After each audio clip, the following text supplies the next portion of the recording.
Merhaba arkadaşlar. Bu videomuzda Sony Xperia XZ1 ekran değişiminin nasıl yapıldığını videomuzda sizlere göstereceğiz. Telefonumuzun ekranı ağır bir hasar aldığından dolayı biz bunu komple değişimini yapacağız.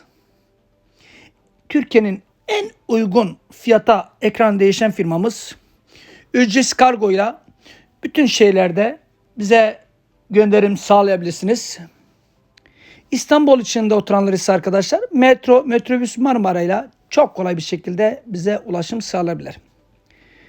Sony Xperia XZ1 ile ilgili yaptığımız işlemler ekran değişimi, batarya değişimi, kamera değişimi, arka kapak değişimi, kasa değişimi ve benzeri bütün işlemleri sağlamaktayız.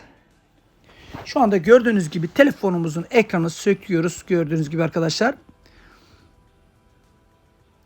Ürünle ilgili soru ve önerileriniz varsa da arkadaşlar ekranımızda gördüğünüz gibi WhatsApp destek hattımız var. Web sitemizde canlı destek hattımız var. Veya ürünün altına sorularınızı bize iletebilirsiniz. İşlemleri yaparken dikkatli ve yavaş yapmakta fayda var arkadaşlar. Evet, Sony Xperia XZ1 şu anda telefonun ekran değişimini yapıyoruz arkadaşlar.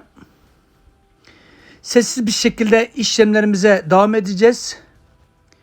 Lütfen videomuzu beğenmeyi ve YouTube kanalımıza abone olmayı da unutmayın.